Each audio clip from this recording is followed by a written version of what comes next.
Le but de cette vidéo, chers amis, évidemment, so good morning, good afternoon, good evening, c'est de vous donner le vocabulaire nécessaire si vous êtes dans le secteur médical, mais pour nous tous, donc même ceux qui ne sont pas dedans comme votre cher formateur, vous allez apprendre ou revoir du vocabulaire indispensable et notamment sa prononciation, ce qu'il faut apprendre en fonction de votre niveau, que vous allez pouvoir utiliser à chaque fois, par exemple, que vous êtes en voyage. Si malheureusement vous devez aller dans une pharmacie, chez le médecin, à l'hôpital, c'est du vocabulaire indispensable et c'est ce que je vous propose, c'est l'objectif de cette vidéo en 5 diapositives. Donc, on va être court et concis. I'm in good, I'm in poor health. Je suis en mauvaise santé. I'm in good, poor. Et évidemment, health. Alors, comment on le prononce? Un peu compliqué. On a le H, on a le EA qui se prononce comme un E. Et après, qu'est-ce qui se passe? Vous avez votre le et votre TH ici qui sera prononcé comme un soft TH. C'est-à-dire que vous avez la langue, vous avez les dents du haut pour vraiment schématiser et en fait la langue va sortir un peu. En même temps, sans toucher les dents du haut, vous soufflez. Du coup, le soufflement, ça c'est l'air.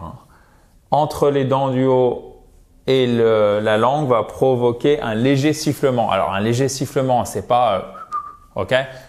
Health. Et c'est pas health. C'est pas else, c'est pas elf. Ok, comme la créature fantastique ou l'ancienne marque d'essence, si je dis pas de bêtises, ok, ou huile, etc. Enfin, vous m'avez compris. C'est pas ça. Health. En fait, c'est assez léger. Health. So, are you in good or poor health? Êtes-vous en bonne ou en mauvaise santé? En mauvaise santé. You should see a doctor. Donc ça, c'est du vocabulaire indispensable. Ok, donc on va mettre, il y a bien des deux ventricules au cœur. Ça aussi. Doctor, physician. Parfois, on emploiera le mot en anglais de physician pour dire médecin. You must consult with a physician. Vous devez consulter avec un médecin. En anglais, on dit avec un médecin. Évidemment, c'est un transitif direct en français, c'est-à-dire que vous n'avez pas de préposition, c'est direct. Mais en anglais, c'est indirect. Vous avez votre with. The nurse will call you. Et là, je l'ai mis exprès, volontairement, pour prononcer correctement, au masculin. Pourquoi? Parce que nurse, on pense tout de suite à l'infirmière. On se dit, mais comment je dis pour un homme? Eh bien, ça sera aussi nurse, ok? The nurse will call you.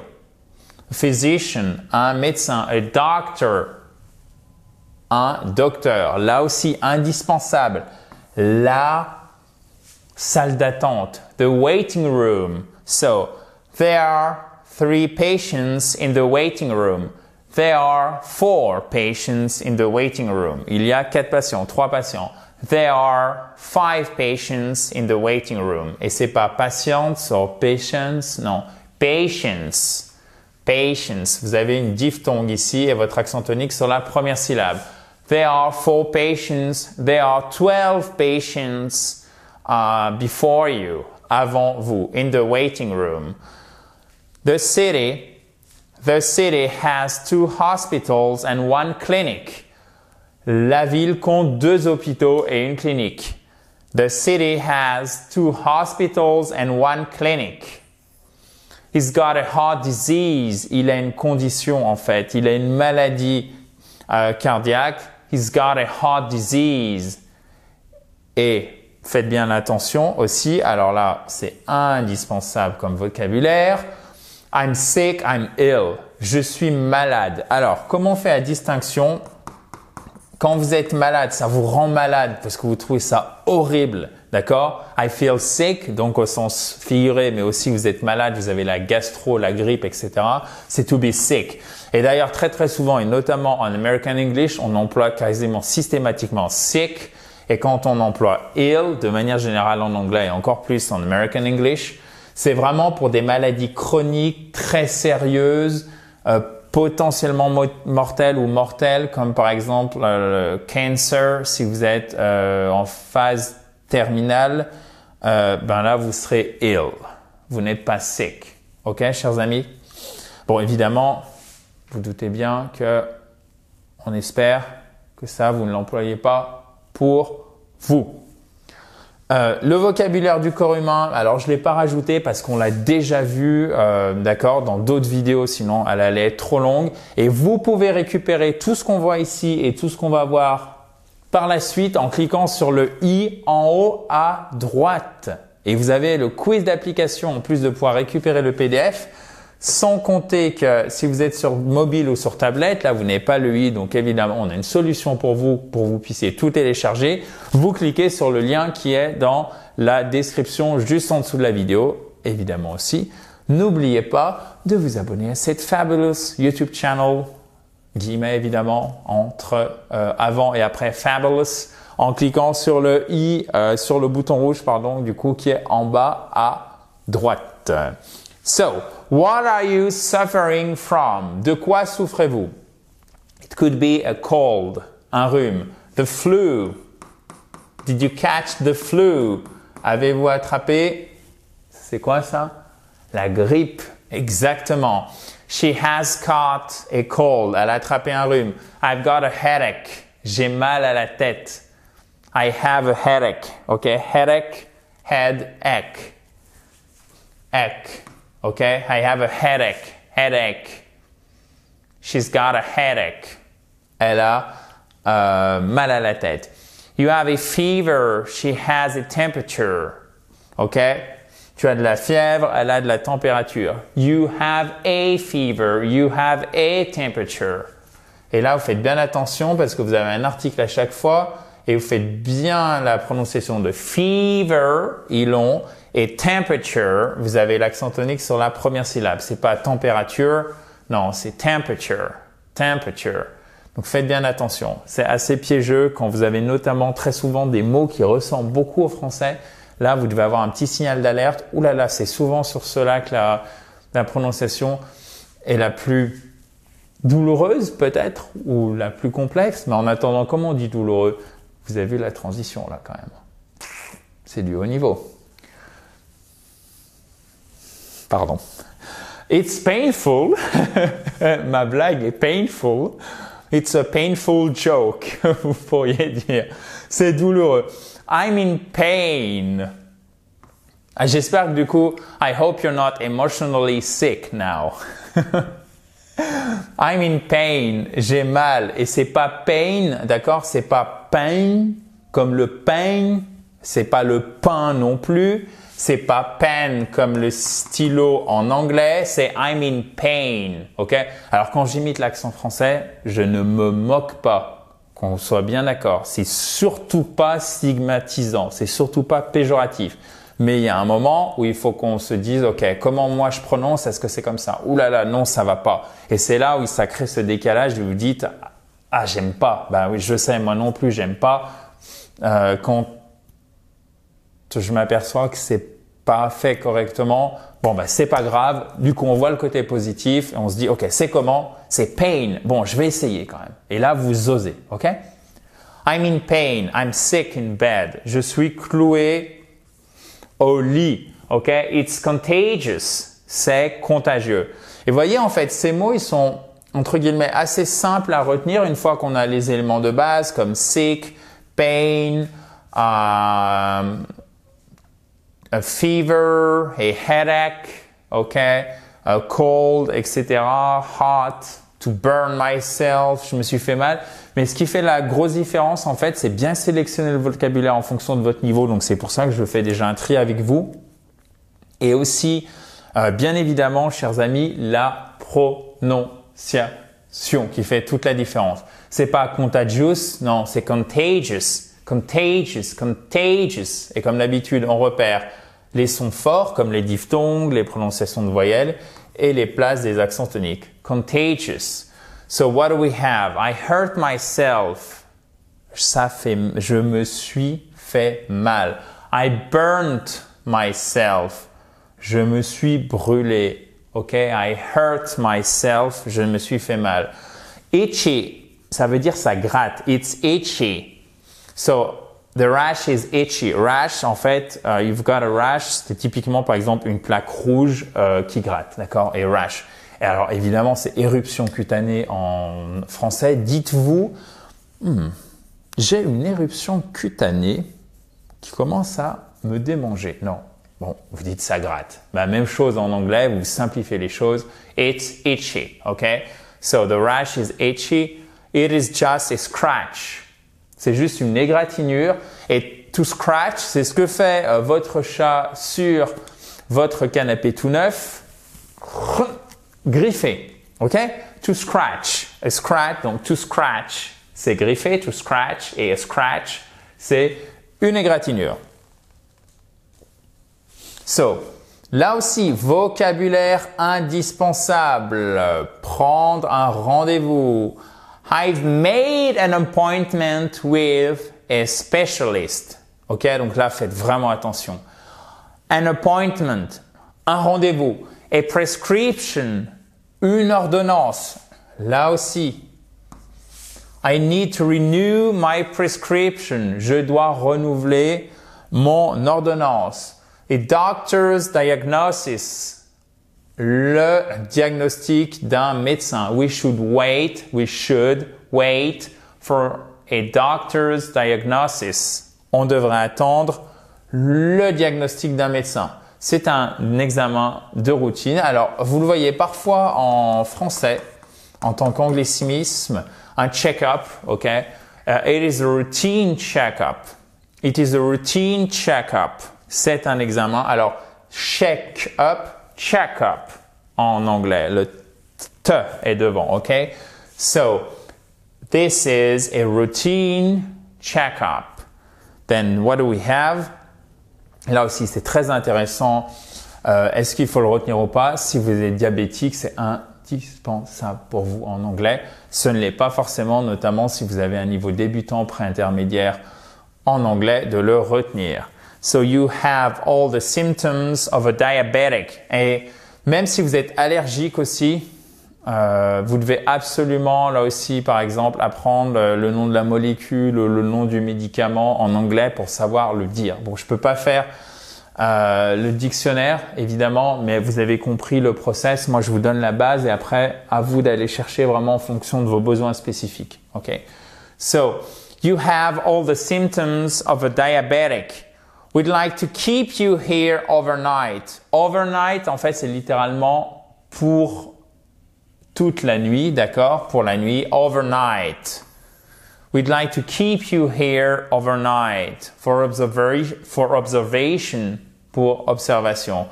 Tell me about your medical history. Et là, pour le coup, c'est quand même plus simple en anglais que dans la langue de Molière parce qu'on va sortir le mot antécédent pour antécédents médicaux. Donc là, si vous apprenez le français, vous êtes obligé d'aller chercher le mot antécédent. Alors qu'en anglais, vous connaissez ces deux termes. Medical history. History. Easy peasy, okay? So, tell me about your medical history. Dites-moi, parlez-moi de vos antécédents médicaux. Alors là, tout simple, à apprendre aussi, indispensable. How are you feeling today? Comment vous sentez-vous aujourd'hui? J'ai oublié le aujourd'hui. Alors, pourquoi c'est intéressant? Parce que vous voyez qu'ici, en fait, on utilise un présent continu pour renforcer le fait que c'est intéressant, on s'intéresse vraiment à la personne et là, maintenant, et ça en plus, ça se passe maintenant. OK? So, c'est pas how do you feel today? Parce que là, ça fait vraiment très neutre, c'est un peu j'en ai rien à faire. Non, c'est how are you feeling today? Now, I'm feeling good. OK? Là, c'est vraiment là maintenant, je me sens bien. I'm feeling good talking with you guys. With you guys. I'm feeling good talking with you guys.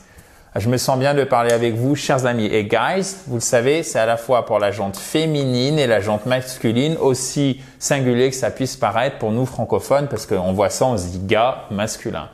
Non, c'est à la fois hommes et femmes en anglais, mais ça désigne, c'est toujours au pluriel. Hein. Quand vous voulez désigner un groupe de personnes, que ce soit féminin ou masculin, au pluriel, guys. OK? So,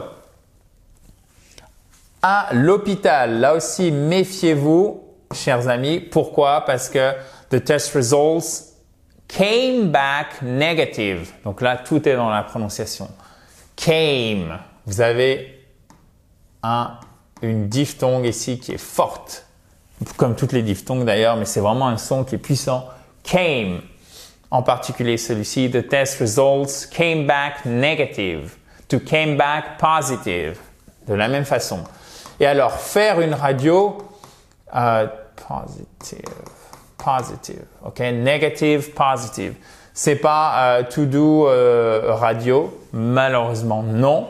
C'est they took X-rays of my shoulder. C'est littéralement prendre des rayons X de quelque chose. To take X-rays et pas X-rays. Faites bien attention à mettre tout en anglais. They took X-rays. J'en vois certains qui sourient parce que je pense que vous l'auriez fait. Chers amis, je commence à vous connaître un petit peu. They took X-rays of my shoulder. Et c'est tout à fait naturel. C'est vraiment, encore une fois, c'est vraiment pas pour vous blâmer parce que il faut voir les choses de manière positive pour le coup. Et moi, je suis là aussi pour vous donner cette énergie, cette motivation. Donc vraiment, prenez-le comme ça parce que c'est exactement comme ça que personnellement, je le ressens et c'est ce que j'essaye de vous transmettre. They took X-rays of my shoulder, of your shoulder, of my, I don't know, of my leg, la jambe, of my arm, le bras, wrist. On ne prononce pas le W, c'est pour ça que je vous le donne. C'est le poignet. The operation was successful. OK, c'est bien passé. You're going to need surgery. J'allais vous rajouter quelque chose, mais ça fait déjà trop. Surgery, c'est la chirurgie, d'accord? Surgery. So come back during visiting hours. Et là, vous vous méfiez aussi. C'est pas hours, parce que là, la personne me dit hours, c'est quoi ce truc? Ah non, hours. Bah oui, c'est ce que je viens de dire. Et non, vous aviez peut-être prononcé le H. Ça s'écrit exactement comme hours, les nôtres, d'accord? So, hours. Come back during visiting hours. Les nôtres. So, après, indispensable. Alors, les anglophones adorent de manière générale les acronymes, plus ils en sont plus friands que les francophones. Mais s'il y en a bien un à retenir, c'est celui-ci. Et si vous adorez les séries qui se passent dans un hôpital, etc., mais même les séries liées au crime, tout ce qui est enquête policière, parce que souvent il y a des hôpitaux qui sont involved, impliqués dedans, vous allez entendre ces acronymes et notamment celui-ci que vous devez absolument, my goodness, retenir. C'est pas des OR, c'est des ER que je voudrais que vous notiez. Il s'agit des urgences et attention, c'est au singulier en anglais. The ER, the emergency room. OK? C'est littéralement la salle d'urgence, les urgences. The ER, the emergency room. The ICU, qu'est-ce que c'est? C'est la réa, donc les soins intensifs qu'on retrouve dans le I ici. The ICU, the intensive care unit. Et care, c'est le soin. To care, c'est prendre soin de quelqu'un ou apprécier vraiment quelqu'un. Ou faire quelque chose avec soin. I care about you. I care about my job. OK? I did it with care. Et que vous retrouvez aussi dans careful qui est, j'ai pas pu m'empêcher d'aller un petit peu plus loin, qui signifie, chers amis, prudent. OK? Careful. So, the OR, the operating room, en fait, c'est le bloc. Le bloc opératoire, d'accord? The operating room. Attendez, là je vais faire un effort quand même parce que c'était honteux. Vous êtes d'accord? OK. The OR, operating room. The ICU, the intensive care unit. The ER, the emergency room. Les urgences. Ensuite, se soigner. Et on terminera par ceci, chers amis. Là aussi, on a du vocabulaire qui est absolument indispensable, et notamment to treat, qui signifie soigner, et to heal, to cure, qui est guérir. Donc, to cure. D'ailleurs, et cure, c'est aussi un traitement, mais qui guérit pour le coup. To find a cure. C'est trouver une solution littéralement pour guérir une maladie. To find a cure. Donc, to cure. To heal, c'est guérir. Et to treat someone, c'est soigner quelqu'un. Et votre traitement, c'est treatment. So, make sure you follow your treatment correctly. OK? Make et pas make. Make. Là aussi, vous retrouvez cette diphtongue, chers amis. Make sure to follow your treatment correctly. I'll buy some medicine at the pharmacy. Et là, vous faites aussi très attention parce qu'il faut le retenir. Medicine, les médicaments. OK? Des médicaments, les médicaments. Et drug, c'est la même chose. Donc, faites attention. Drugs, c'est pas forcément les drogues au sens de drogue dure, drogue illégale, etc. Mais ça peut être aussi le médicament qui peut aussi se traduire par medicine. I buy, not your medicine, maybe your medicine, tes médicaments, vos médicaments. I will. Ici, vous avez bien compris, c'était la forme contractée de will. I'll buy some medicine at the pharmacy. At the pharmacy. À la pharmacie. It is a generic drug. I like painkillers. Les antidouleurs. Et il faut savoir que notamment les painkillers sont à l'origine sans doute ce qui est le plus gros scandale sanitaire aux États-Unis de ces... Alors sans doute, parce que c'est à vérifier, c'est pas ma spécialité, mais au moins des 20 dernières années, je crois que les décès liés notamment à des antidouleurs qui sont des opiacés, donc vraiment tout ce qui est en gros les cousins, les petits frères, les grandes sœurs, comme vous voulez, de la morphine, ont été donnés en trop grande quantité à des gens qui sont devenus complètement addicts. Et du coup, ça a été, je crois, la cause de mortalité la plus fréquente chez des tranches de population qui normalement sont en bonne santé, d'accord? Et vous avez eu un scandale majeur et qui est toujours ongoing, malheureusement en train de se dérouler aux États-Unis à cause de ça, puisque ça a été totalement dévoyé comme médicament. Et vous avez des gens en fait qui sont tombés dans l'addiction en allant par exemple à l'hôpital. Ils ont une opération du genou, on leur donne les painkillers, les antidouleurs, et là ils deviennent addicts parce que c'était trop fort, trop fréquent. Voilà. Donc ça, vous pouvez regarder, c'est intéressant. Si c'est un sujet qui vous intéresse, mais c'est assez impressionnant. Pourquoi? Parce que derrière, en fait, vous avez tout le fonctionnement du système de soins à l'américaine qui est totalement différent, qui n'est pas public. Vous avez vraiment, je simplifie et je caricature un peu, mais vous avez Medicare, Medicaid, ok, qui est en gros la Sécu. L'équivalent de la Sécu, d'accord, aux États-Unis. Et après, souvent, en fait, c'est l'entreprise qui va payer la health insurance, l'assurance santé. Donc,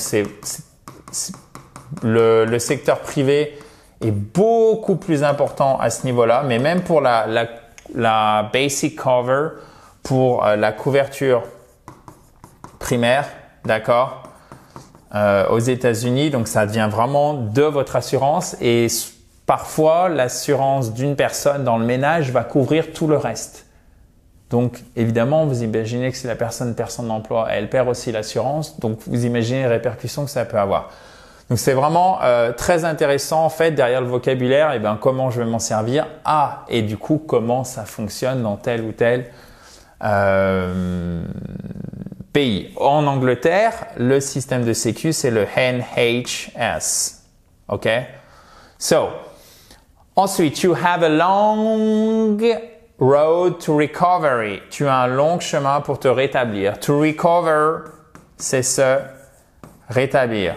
I wish you a speedy recovery. Je te souhaite un prompt rétablissement. A speedy. Alors, c'est pas Gonzalez. Pardon. Je me suis dit, je l'ai fait ou pas? Désolé. A speedy recovery. Un prompt rétablissement. Gardons notre sérieux. Ou alors, je vous propose plutôt de ne pas se prendre au sérieux du tout. C'est beaucoup mieux. Vous êtes d'accord? Perfect. So, I feel better.